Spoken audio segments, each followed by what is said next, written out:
Flowers are amazing for so many reasons, and Strange Flowers, a coloring book, features some of the truly most amazing strange flowers from around the world. Humans value flowers for a multitude of reasons. They provide us food and medicines, serve as symbols in our religious and rituals, and beautify natural and design landscapes. But for plant species, flowers have a single but absolutely essential value. They facilitate pollination, leading to the production of fruits and seeds, and thus future generations of the species. Diversity of flowers complexity relates to the mechanisms of how particular plant structure species get pollinated. For example, flowers such as the grasses, which get pollinated by the wind, typically have very simple flowers, with no colorful parts or nectar or aromas. On the other hand, plants that are pollinated by animals have evolved floral structures, colors, and chemical substances that attract the creatures that can affect pollination in those plant species. This book focuses on some of the very strange-looking flowers that are pollinated by animals. Birds pollinate the large hanging lobster claw herb in tropical America, the king protea shrub in southern Africa, and the tiny happy alien herb in the Tierra del Fuego region of South America. Bees pollinate the maypop passion flower in the south central and southeastern United States, the laughing bumblebee orchid in the Mediterranean region, the swaddled baby orchid in the Peruvian Andes, the parrot flower balsam in Thailand, Burma, and India, and the flying duck orchid in Australia.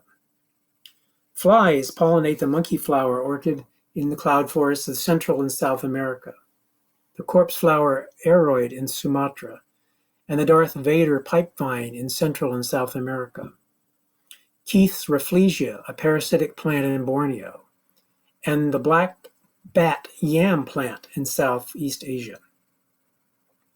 Relationships between plants and their pollinators are fascinating.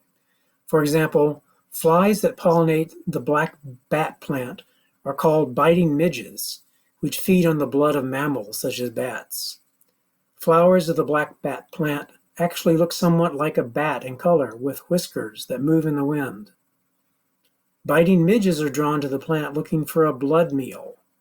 They've been fooled, but by the time they realize it, they've picked up pollen on their bodies.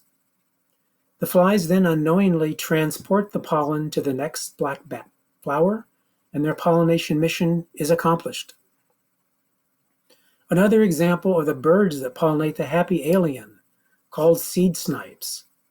These birds are attracted to the sugar-rich, white-colored flower structure that looks like a tray.